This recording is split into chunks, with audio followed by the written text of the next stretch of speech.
Welcome back to kitchen diaries. ഇന്ന് ഞാൻ വന്നിരിക്കുന്നത് ചൂറോസ് റെസിപ്പിയുമായാണ്. നിങ്ങൾ ആദ്യമായിട്ടാണ് ഈ ചാനൽ കാണുന്നത് എങ്കിൽ ആ താഴെയുള്ള സബ്സ്ക്രൈബ് ബട്ടൺ ഒന്ന് പ്രസ് ചെയ്ത് ബെൽ ബട്ടൺ ഇനേബിൾ ചെയ്ത് വെക്കുക. ഇനി നമുക്ക് വീഡിയോയിലേക്ക് പോകാം. പാൻ എടുത്ത് അതിനകത്തേക്ക് 75 ഗ്രാം അൺസാൾട്ടഡ് ബട്ടറാണ് ചേർത്തിരിക്കുന്നത്. പിന്നീട് ഇതിനകത്തേക്ക് 3 ടേബിൾ സ്പൂൺ അളവിൽ പഞ്ചസാര ചേർത്തിട്ടുണ്ട്. പിന്നീട് 1 കപ്പ് വെള്ളവും 1/2 ടീസ്പൂൺ ഉപ്പും ചേർത്ത് കൊടുക്കുന്നുണ്ട്. അതിനുശേഷം ഇത് അടുപ്പിലേക്ക് മാറ്റി ഫ്ലെയിം ഓൺ ചെയ്തിട്ടുണ്ട്. ഇത് മീഡിയം ഫ്ലെയിമിൽ വെച്ചിട്ടാണ് ഞാൻ ഇത് ബട്ടർ മെൽറ്റാക്കി എടുക്കുന്നത്. അപ്പോൾ നിങ്ങൾക്ക് വെള്ളത്തിന് പകരം വെള്ളവും പാലും കൂടി എടുക്കാവുന്നതാണ്, അല്ലെങ്കിൽ പാല് മാത്രമായിട്ടും എടുക്കാവുന്നതാണ്. ഞാനിവിടെ 1 കപ്പ് വെള്ളമാണ് യൂസ് ചെയ്തിരിക്കുന്നത്. അപ്പോൾ ഇത് ഒന്ന് തിളച്ച് വരുന്ന സമയം നമുക്ക് ഇതിനകത്തേക്ക് ഫ്ലോർ ചേർത്ത് കൊടുക്കാവുന്നതാണ്. അപ്പോൾ ഇത് തിളച്ച് വന്നതിന് ശേഷം തീ മീഡിയം ഫ്ലെയിമിൽ നിന്ന് ലോ ഫ്ലെയിമിലേക്ക് മാറ്റിയിട്ട് വേണം ഫ്ലോർ ചേർത്ത് കൊടുക്കാൻ. ഇവിടെ ഞാൻ 1 കപ്പ് മൈദയാണ് ചേർത്ത് കൊടുത്തിരിക്കുന്നത്. മൈദ ചേർത്തതിന് ശേഷം ഇത് നന്നായിട്ടൊന്ന് ഇളക്കിയെടുക്കുക.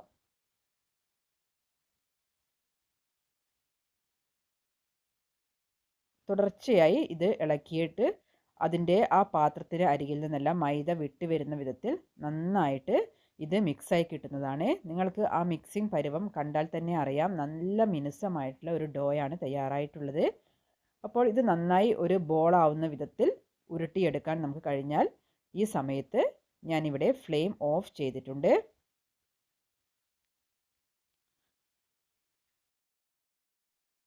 ഇനി ഇതിൻ്റെ ചൂടൊന്ന് തണിയുന്നത് വരെ നമുക്ക് വെയിറ്റ് ചെയ്യാം. അപ്പോൾ ചൂട് തണിഞ്ഞതിന് ശേഷമാണ് നമ്മൾ ബാക്കിയുള്ള ഇൻഗ്രീഡിയൻസ് ഇതിനകത്തേക്ക് ചേർത്ത് കൊടുക്കുന്നത്. ചൂടൊന്ന് മാറിയതിന് ശേഷം ഞാൻ ഇതൊന്ന് ബീറ്റ് ചെയ്തെടുക്കുന്നുണ്ട്. അപ്പോൾ നിങ്ങൾക്ക് ബീറ്ററിന് പകരം ഒരു സ്പാറ്റില യൂസ് ചെയ്ത് നന്നായിട്ടൊന്ന് മിക്സ് ചെയ്തെടുത്താലും മതി. ഇത് ചെറുതായിട്ടൊന്ന് ബീറ്റ് ചെയ്തതിന് ശേഷമാണ് ഞാൻ ഇതിനകത്തേക്ക് ബാക്കിയുള്ള ഇൻഗ്രീഡിയൻസ് ഒന്ന് ചേർത്ത് കൊടുക്കുന്നത്.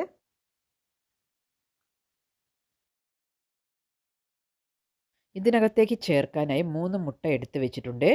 ഇത് ചെറിയ മുട്ടയായതുകൊണ്ടാണ് 3 എണ്ണം ചേർക്കുന്നത്. വലിയ മുട്ടയാണെങ്കിൽ 2 എണ്ണത്തിൻ്റെ ആവശ്യമേ ഉള്ളൂ. അപ്പോൾ ഇത് ചെറുതായി ഒന്ന് ബീറ്റ് ചെയ്തതിന് ശേഷം ഞാൻ ഒരു മുട്ട ഇതിലേക്ക് പൊട്ടിച്ച് ചേർത്തിട്ടുണ്ട്.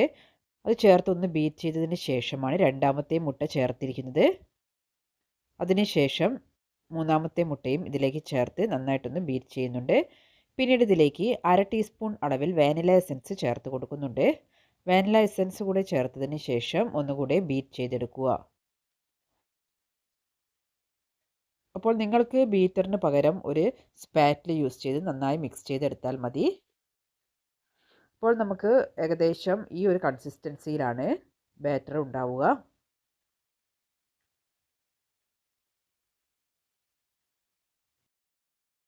ഒരു സ്പാറ്റില യൂസ് ചെയ്ത് പാത്രത്തിന് അരികുവശത്തുള്ള ബാറ്റർ എല്ലാം ഞാൻ നന്നായിട്ടൊന്ന് ഇതിനകത്തേക്ക് മിക്സ് ചെയ്ത് വെക്കുന്നുണ്ട്. നമ്മൾ ഈ ബാറ്റർ ഒരു പൈപ്പിംഗ് ബാഗിലേക്കാണ് ഫിൽ ചെയ്യുന്നത്. സ്റ്റാർ നോസിലാണ് ഞാൻ ഇതിനു വേണ്ടി യൂസ് ചെയ്തിരിക്കുന്നത്.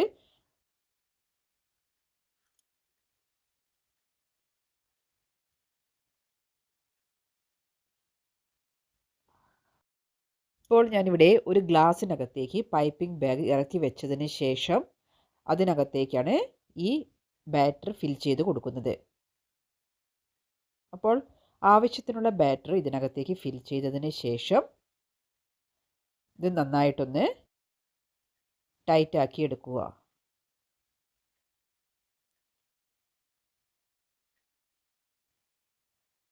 അപ്പോൾ ആവശ്യത്തിന് ബാറ്റർ ഇതിലേക്ക് ചേർത്തതിന് ശേഷം ഞാൻ ഇതിലേക്ക് നന്നായിട്ടൊന്ന് ടൈറ്റാക്കി എടുക്കുന്നുണ്ട്. ചൂറോസ് ഫ്രൈ ചെയ്യുന്നതിനാവശ്യമായ ഓയിൽ ചൂടാക്കി എടുത്തിട്ടുണ്ട്. നന്നായി ചൂടായി നിൽക്കുന്ന ഓയിലിനകത്തേക്കാണ് ഇതിൻ്റെ മാവ് ചേർത്ത് കൊടുക്കുന്നത്. പൈപ്പിംഗ് ബാഗിൽ നിന്നും ഒരു സിസർ ഉപയോഗിച്ചിട്ടാണ് ഞാനിത് കട്ട് ചെയ്ത് ഓയിലിലേക്ക് ചേർത്ത് കൊടുക്കുന്നത്. അപ്പോൾ വളരെ കുറച്ച് മാത്രമേ ഞാൻ ഫസ്റ്റ് ടൈം ഇതിനകത്തേക്ക് ചേർത്തിട്ടുള്ളൂ. അപ്പോൾ നമ്മൾ ഇത് ചേർക്കുന്നതിന് മുൻപായി ഓയിൽ നന്നായി ചൂടാക്കിയിട്ടുണ്ടെങ്കിലും ഇത് ചേർക്കുന്ന സമയത്ത് തീ മീഡിയം ടു ലോ ഫ്ലെയിമിൽ വെച്ചിട്ടാണ് ഇത് കുക്ക് ചെയ്തെടുക്കുന്നത്. അല്ലെങ്കിൽ ഇതിൻ്റെ പുറംഭാഗം പെട്ടെന്ന് കരിയുകയും ഉൾഭാഗം കുക്കായി കിട്ടുകയും ഇല്ല. അപ്പോൾ മീഡിയം ടു ലോ ഫ്ലെയിമിൽ വെച്ചിട്ടാണ് പിന്നീട് ഞാനിത് കുക്ക് ചെയ്തെടുക്കുന്നത്. അതേസമയം നമ്മളിത് ചേർക്കുന്ന സമയത്ത് ഓയിലിന് ആവശ്യത്തിന് ചൂടുണ്ടായിരിക്കുകയും വേണം. അപ്പോൾ ഇത് നമുക്കൊരു ഗോൾഡൻ ബ്രൗൺ കളർ ആവുന്ന സമയത്ത് അടുപ്പിൽ നിന്ന് കോരി മാറ്റാവുന്നതാണ്. ഇത് എൻ്റെ മകളുടെ ഒരു ഫേവറേറ്റ് റെസിപ്പിയാണ്. അവളാണ് ഇത് ഇന്ന് ഉണ്ടാക്കുന്നതിനുള്ള മുൻകൈ എടുത്തത്. കാര്യങ്ങളെല്ലാം ചെയ്യുന്നത് അവൾ തന്നെയാണെങ്കിലും ചില സ്ഥലങ്ങളിൽ ഞാൻ കുറച്ച് ഹെൽപ്പ് ചെയ്ത് കൊടുത്തിരുന്നു.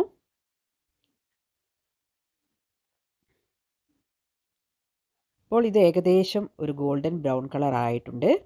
ഈ സമയത്ത് ഞാനിത് അടുപ്പിൽ നിന്ന് കോരി മാറ്റുന്നു. ഇപ്പോൾ ചൂറോസ് ഫ്രൈ ചെയ്യുന്ന ടൈമിൽ ഞാൻ ഒരു ബൗളിനകത്തേക്ക് 1/2 കപ്പ് അളവിൽ പഞ്ചസാരയും അതിനകത്തേക്ക് 1 ടീസ്പൂൺ അളവിൽ സിനമൺ പൗഡറും ചേർത്ത് നന്നായിട്ടൊന്ന് മിക്സ് ചെയ്തെടുത്തിട്ടുണ്ട്. അപ്പോൾ ഈ സിനമൺ ഷുഗർ മിക്സിലേക്കാണ് നമ്മൾ ഉണ്ടാക്കിയിരിക്കുന്ന ചൂറോസ് ചേർക്കുന്നത്. അപ്പോൾ അത് ഇതിനകത്തേക്ക് ചേർത്ത് ആ ഷുഗർ ഒന്ന് കോട്ട് ചെയ്തെടുക്കുന്നുണ്ട്. അപ്പോൾ ഇങ്ങനെ ഒന്ന് ഷുഗർ കോട്ട് ചെയ്തതിന് ശേഷമാണ് ഞാനിതൊരു പ്ലേറ്റിനകത്തേക്ക് മാറ്റി വെക്കുന്നത്. അതിനായി ഒരു പ്ലേറ്റിൽ ഒരു ടിഷ്യൂ പേപ്പർ വെച്ചതിന് ശേഷം അതിനകത്തേക്കാണ് ഞാൻ ഈ ഷുഗർ കോട്ട് ചെയ്തിരിക്കുന്ന ചൂറോസ് മാറ്റി വെക്കുന്നത്. അതുപോലെ ബാക്കിയുള്ള ബാറ്റർ കൂടെ പാനിലേക്ക് ചേർത്ത് ഞാനിവിടെ ഫ്രൈ ചെയ്തെടുക്കുന്നുണ്ട്. അപ്പോൾ കുറച്ചുകൂടെ വിസ്താരമുള്ള ഒരു പാത്രത്തിലായിരുന്നു ഇത് ഫ്രൈ ചെയ്യുന്നതെങ്കിൽ കുറച്ചുകൂടെ എളുപ്പമായേനെ. അപ്പോൾ നിങ്ങൾ ഉണ്ടാക്കുന്ന സമയത്ത് കുറച്ചുകൂടെ വിസ്താരമുള്ള പാനിൽ ഫ്രൈ ചെയ്തെടുക്കാൻ ശ്രമിക്കുക. അതുപോലെ തന്നെ നമ്മൾ ഇത് കട്ട് ചെയ്ത് ഓയിലിലേക്ക് ചേർക്കുന്ന സമയത്ത് ഈ സിസറിൽ ഇത് ഒട്ടിപ്പിടിക്കുന്നത് ഒഴിവാക്കാൻ ഇടയ്ക്കൊന്ന് വെള്ളത്തിൽ മുക്കിയെടുത്ത് കഴിഞ്ഞാൽ ആ സിസറിലേക്ക് നമ്മുടെ ഈ ബാറ്റർ ഒന്ന് ഒട്ടിപ്പിടിക്കുന്നത് ഒഴിവാക്കാനാവും.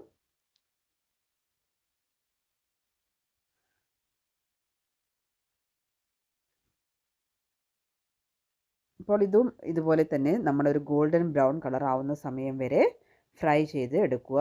ഇപ്പോൾ ഞാൻ എടുത്തിരിക്കുന്ന ബാറ്റർ 4 തവണയായിട്ടാണ് പൈപ്പിംഗ് ബാഗിൽ ഫിൽ ചെയ്ത് ഫ്രൈ ചെയ്തെടുത്തിരിക്കുന്നത്. അപ്പോൾ ഇത് ഏകദേശം ഗോൾഡൻ ബ്രൗൺ കളറായി തുടങ്ങിയിട്ടുണ്ട്. ഈ സമയത്ത് ഞാനിത് അടുപ്പിൽ നിന്നും കോരി മാറ്റുന്നുണ്ട്. അതിനുശേഷം നമ്മൾ എടുത്തു വെച്ചിരിക്കുന്ന ഷുഗറിലേക്ക് ഇതൊന്ന് കോട്ട് ചെയ്തെടുക്കുന്നുണ്ട്. അങ്ങനെ നമ്മുടെ ചൂറോസിൻ്റെ ബാറ്റർ എല്ലാം ഞാനിവിടെ ഇതുപോലെ ഫ്രൈ ചെയ്തെടുത്ത് കോട്ട് ചെയ്തെടുത്തിട്ടുണ്ട്. അപ്പോൾ വളരെ ടേസ്റ്റി ആയിട്ടുള്ള ചൂറോസ് ഇവിടെ തയ്യാറായിട്ടുണ്ട്. അതിനുകൂടെ നമ്മൾ ഡിപ്പ് ചെയ്യാൻ വേണ്ടി ഞാനിവിടെ ചോക്ലേറ്റ് ഗനാഷ് തയ്യാറാക്കിയിട്ടുണ്ട്. അപ്പോൾ ആ ചോക്ലേറ്റിൽ ഡിപ്പ് ചെയ്ത് ഇത് കഴിക്കുമ്പോൾ വളരെ നല്ലൊരു ടേസ്റ്റാണ് ഇതിന് അനുഭവപ്പെടുക. നിങ്ങളെല്ലാവരും ഈ വീഡിയോ നോക്കിയിട്ട് ഒന്ന് ട്രൈ ചെയ്ത് നോക്കുക. ഇഷ്ടമായാൽ ലൈക്ക് ചെയ്യുക, ഷെയർ ചെയ്യുക, സബ്സ്ക്രൈബ് ചെയ്യുക. ഇനിയും പുതിയ പുതിയ അപ്ലോഡുകളുമായി ഞാൻ വരുന്നത് വരെ വെയിറ്റ് ചെയ്യുക. Thank you for watching.